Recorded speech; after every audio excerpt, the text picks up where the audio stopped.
Welcome back. Today, we are diving into a really fascinating explainer. We're looking at a text that blends intricate macroeconomics with, well, esoteric spiritual revelations. It's an incredibly unconventional diagnosis of modern economic stagnation, focusing heavily on Japan, but with massive global implications.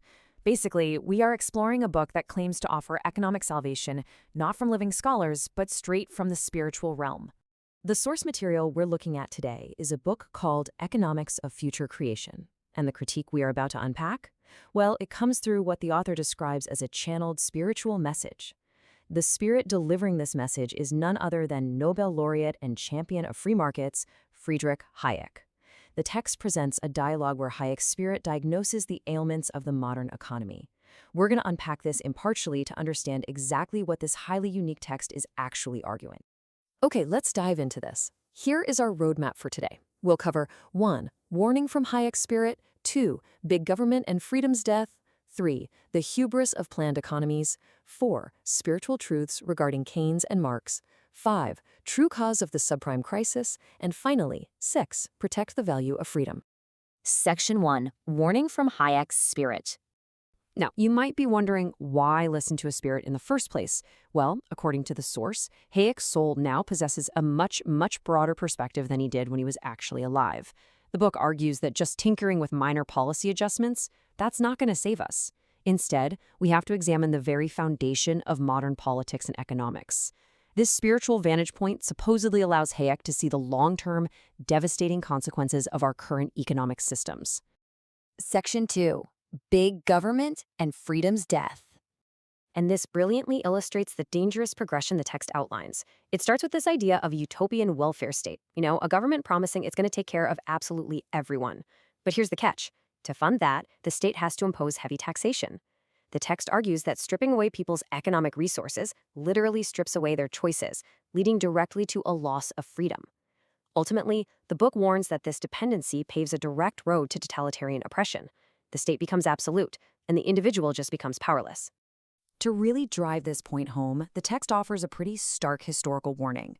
It argues that trading your personal freedom for government dependence is a well-worn path to disaster. The source specifically points out that totalitarian regimes don't always take power by force, right? Sometimes they're actually invited in. It cites the democratic rise of Hitler's Nazi Party as an example of how people, totally willing to hand over their freedom to a state that promises to fix everything, can accidentally vote themselves right into a totalitarian nightmare. Section 3. The hubris of planned economies. So the book essentially contrasts two completely different worldviews here. On the left side, we have the hubris of planned economies. The text argues that big government relies on the sheer arrogance of an elite few who actually believe they can perfectly manage something as complex as a national economy. And on the right, the text advocates for a return to Adam Smith's principles, which represents humility. It's the recognition of the strict limits of human comprehension. The source asserts that no small group can possibly understand the needs of millions, and trying to do so, well, it always ends in oppression. Section 4. Spiritual truths regarding Keynes and Marx. According to the source, Karl Marx is currently facing a really dire spiritual diagnosis. The text defines a place called the realm of unconsciousness, which it describes as a hellish state of total isolation. The book claims that Marx's theories of class struggle were really just a grand self-justification for his own poverty and envy. Because his materialistic philosophy led so many astray, the text asserts that his spirit is now sealed away in this coffin-like isolation, completely unable to interact with anyone else. And get this, the text makes an equally startling claim about John Maynard Keynes. It states outright that Keynes's past life was literally Qin Shi Huang, the despotic emperor who built the Great Wall of China. The book uses this spiritual genealogy to suggest his economic theories inherently involve a desire for massive state power and ultimately the enslavement of the people to build these grand state-directed projects. Section 5. True cause of the subprime crisis. So the crucial point here is how this book reevaluates the subprime mortgage crisis. Now, mainstream narratives usually call this a massive failure of unregulated capitalism, right? Well, the text completely disagrees. It argues that politicians were seeking left-wing votes by implementing what were essentially Marxist-style redistributive policies. According to the source, by pushing loans onto low-income earners who realistically couldn't afford them, the government engineered an inevitable collapse. The result, the book claims, wasn't a failure of capitalism at all, but the implosion of a flawed, socialist-leaning policy. Section 6. Protect the value of freedom. The book concludes with a stern warning about just how fragile our liberties really are. To prevent society from quite literally dying, the text insists that laws must be kept to an absolute minimum, and most importantly, freedom of expression has got to be fiercely protected. It specifically cites the absolute necessity of protecting media outlets like the Liberty magazine, arguing that the moment a society becomes afraid to speak out, well, that's when a nation begins its descent into totalitarianism. Which brings us to the ultimate question posed by this highly unique text. Will Japan, and society at large, recognize the hubris of big government and fiercely protect its freedom? Or will it be seduced by utopian promises, only to silently slip into totalitarianism? Whether you view this as profound spiritual insight or a radical fringe theory, it definitely forces us to look at the intersection of economic policy, human ego, and personal liberty in a completely new light. Thank you so much for joining me on this explainer, and I hope this leaves you with plenty to think about. Hey everyone, and welcome to this explainer. Today we're diving into something completely out of left field, a highly unconventional text that actually re-examines one of the foundational theories of modern economics.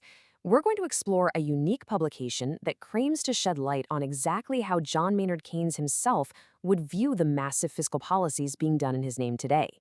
So whether you're a hardcore economics buff or just kind of curious about how global finance works, you're going to find this incredibly thought-provoking.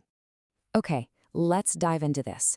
Here is our roadmap for today. 1. The spiritual premise. 2. Defending Keynesian economics. 3. The India office origin. 4. Politicians versus long-term investment. 5. Separating politics and economics. And finally, 6. The new era economist. Let's get started. Section 1. The spiritual interview premise. So our source material today is a Japanese book titled Economics of Future Creation. And what makes this, well, completely unconventional is its core premise. It actually claims to present channeled spiritual messages or interviews from absolute titans of modern economics. Think Friedrich Hayek, John Maynard Keynes, and Joseph Schumpeter. It basically seeks their wisdom from beyond the grave to figure out modern economic stagnation, mostly focusing on Japan, but honestly, it has massive applications for the entire developed world. For our explainer today, we are zeroing in strictly on Chapter 2, dated April 20, 2010, which focuses on the ideal form of public investment. This specific chapter contains the purported spiritual interview with John Maynard Keynes. Now, I want to be perfectly clear right up front. Our goal here is to neutrally explore the economic frameworks they're talking about. We aren't endorsing the spiritual validity of the channeling or taking any political sides. We're just treating this as a really fascinating thought experiment. Section 2. Defending Keynesian economics. Nowadays, when you hear the term Keynesian economics, you probably instantly think of endless government deficit spending, right? You look around the developed world and massive national debts have just piled up everywhere. And very often, critics point the finger squarely at Keynes. They argue that his theory of government intervention essentially just handed politicians a blank check. So we really have to ask, is Keynesian theory actually inherently responsible for this modern era of massive debt? Well, the source text offers a resounding no. In fact, this channeled version of Keynes mounts a seriously passionate defense. He argues that his century-old theories have been fundamentally misunderstood and, frankly, tragically misused by modern governments. He states directly, the deficits of developed countries are absolutely not the fault of my economics. The text argues that the original intent of his theories, which, by the way, were designed for specific, large-scale national crises, has been totally twisted to justify irresponsible, everyday political spending. Section 3. The India office origin. And this brilliantly illustrates the vast canyon between how Keynes is utilized today versus his original vision. Today, we see this modern misuse characterized by short-term cash handouts or maybe minor localized public works designed for a quick economic bump. But Keynes's original vision, that was actually born from his time as a young civil servant at the British India office. He was looking at an underdeveloped economy and asking a huge question. How do you modernize a nation from the ground up? And his answer was massive long-term infrastructure investment. The text outlines a very specific three-step cycle that represents true Keynesianism. Step 1, a massive upfront investment in critical infrastructure. And because it's massive, yeah, it requires debt. Step 2, this specific infrastructure stimulates real industrial growth over time, which organically increases tax revenue. And step 3, that newly increased revenue is explicitly used for debt recovery. You see, it's a calculated closed-loop national design. It is not just an open-ended tab. The source text really hammers home that you simply cannot industrialize a developing nation without massive infrastructure funding first. They use this absolutely fantastic analogy, building the Egyptian pyramids. Think about it. Constructing a pyramid wasn't just a quick one-year stimulus package. It was a massive, decades-long project that provided sustained employment and left an enduring legacy. True public investment, according to this, requires that exact kind of multi-decade commitment. Section 4, Politicians versus Long-Term Investment. Now, what's really interesting about this is how the text forcefully shifts the blame entirely away from economic theory and places it squarely on modern politicians. The source outlines these fatal political flaws. First, a severe lack of actual business management skills. Second, this hyper-focus on short-term election cycles, which results in those popularity-grabbing handouts, rather than structural growth. And finally, politicians leaving office with zero accountability for the actual return on those investments. Section 5, Separating Politics and Economics. To fix this, the source proposes a structural concept called the separation of politics and economics, or sekibunri in Japanese. Basically, this means structurally ensuring that vital national infrastructure projects are completely shielded from the rapid, super volatile turnover of election cycles. Think about it. If a country decides it needs a massive new high-speed rail network, that decision shouldn't be derailed just because the ruling political party changes 2 years into a 20-year project. These investments must not become mere tools for political point scoring. To really drive this point home, the text asserts Keynesian economics requires looking at a span of 50 to 100 years. Rebuilding or modernizing an entire nation is generational work. It demands a long-term perspective that just inherently outlasts any single political administration. If you're constantly starting and stopping massive public works based on the whims of current polling data, well, you generate massive debt without ever reaping the long-term industrial benefits that actually pay that debt off. Section 6, The New Era Economist. So, the crucial point here is that the text believes modern economists have become far too one-dimensional.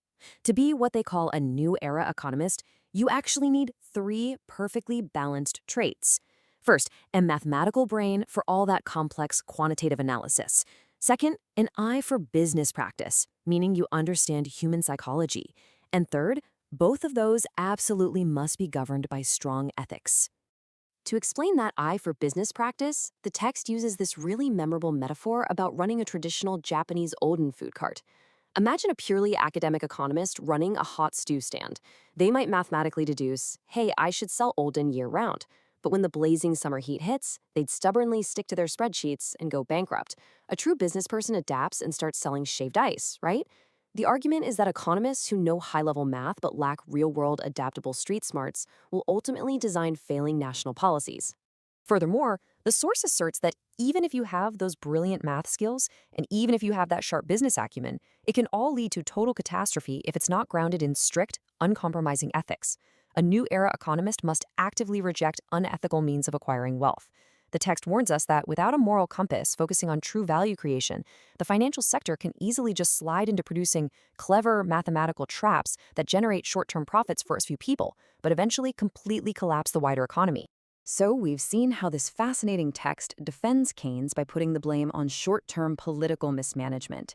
It proposes a 100-year perspective shielded by a strict separation of politics and economics. But here is a provocative question to leave you with. In our highly polarized, constantly campaigning modern world, can democracies truly achieve this separation?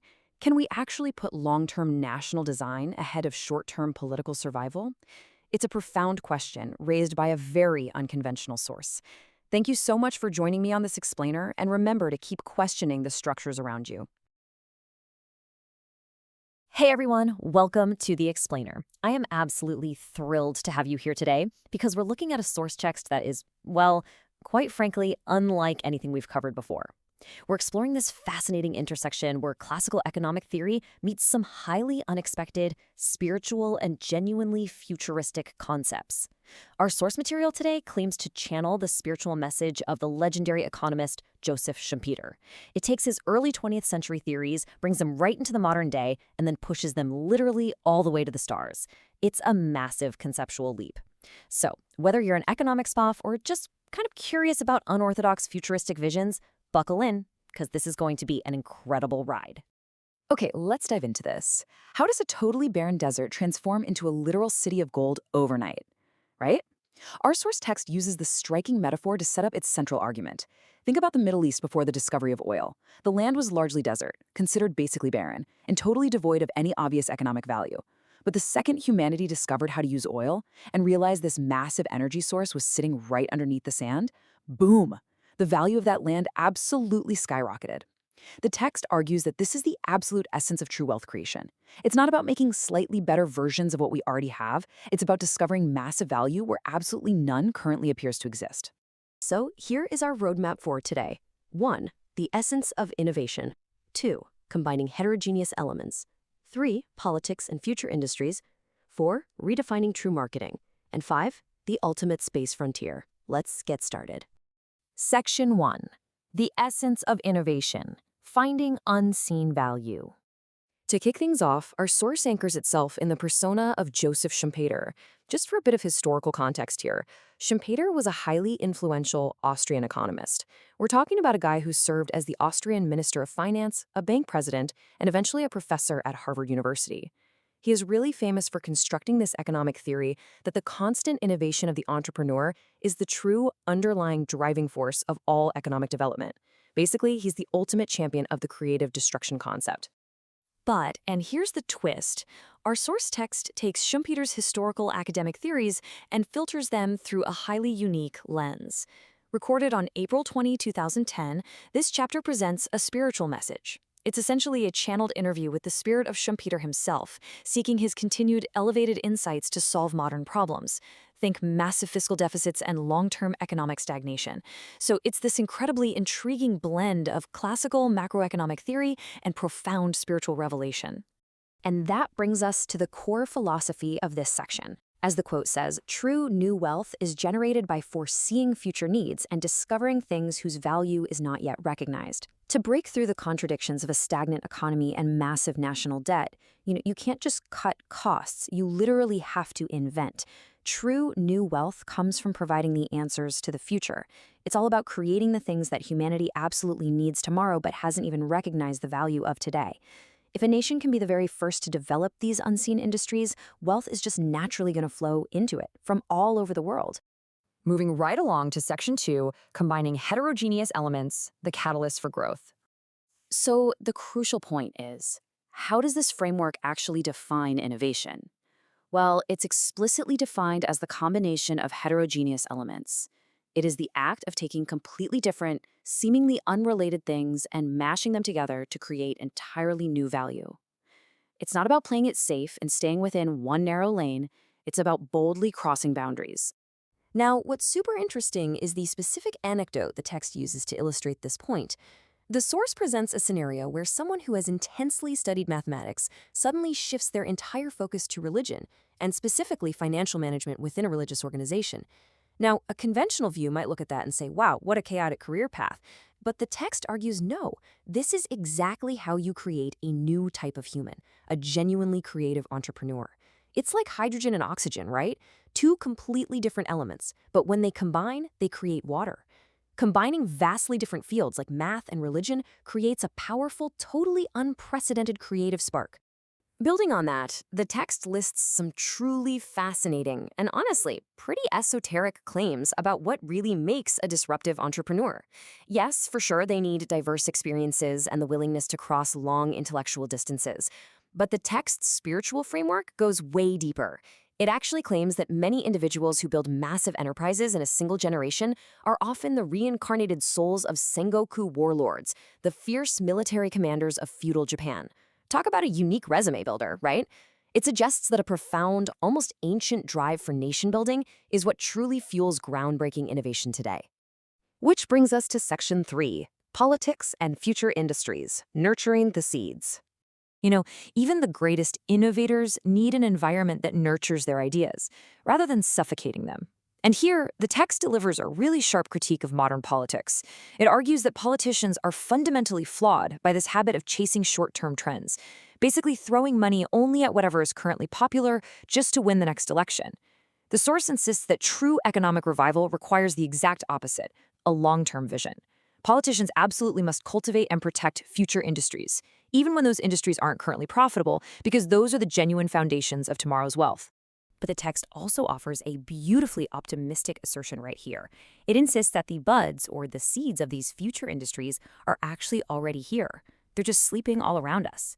They've been ignored, left unilluminated by conventional thinking and short-sighted funding. But with the right long-term political and economic vision, those sleeping seeds can be awakened to generate just immense prosperity. All right, Section 4, Redefining True Marketing, Meeting the New Era. So if you've created this amazing new value, how do you get people to understand it?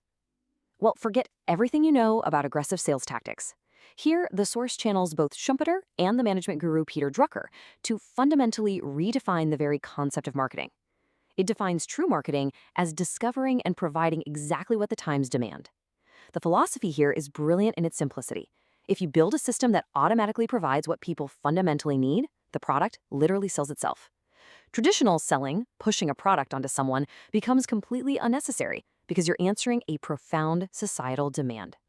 Think about it. Conventional marketing is kind of just pushing products in a bookstore. But true marketing, according to our source, operates on a much, much grander scale. It asks, what do the people of this era desperately need right now? The text suggests that currently, the public needs solutions to massive societal issues like political distrust, economic recession, and diplomatic confusion. Therefore, creating the answers to those societal stagnations and providing them to the public is, in fact, the highest and purest form of marketing.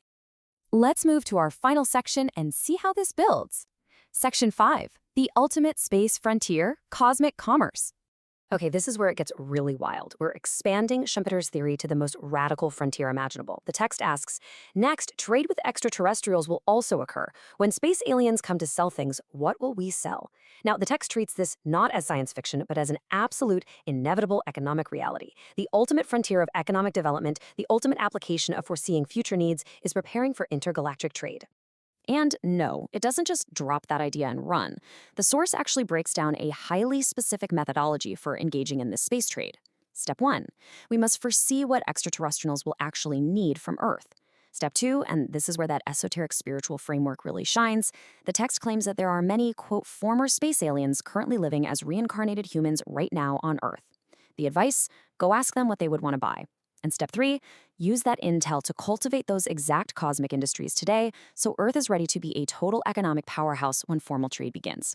This really illustrates the sheer scale of the text's vision. I mean, it takes Adam Smith's foundational economic theory, the idea that a nation that produces wheat should trade with a nation that produces iron ore, so both get wealthier, and it scales it up to the galactic level. Earth can't just be a passive consumer of alien technology. Earth has to figure out its own unique, indispensable export to offer the universe, elevating our global economy through cosmic interaction. Which leaves us with this final, really profound question to consider. Whether we're talking about reinventing your own career by combining heterogeneous elements, or a nation identifying sleeping industries to escape economic recession, or even Earth preparing its exports for the galactic market, the core principle is absolutely identical. You must find unseen value. So as the future rushes toward us, take a hard look at your own unique skills and experiences. When the new era demands it, what entirely new value will you have to trade? Thank you so much for joining me on this incredible journey through the source material, and keep innovating.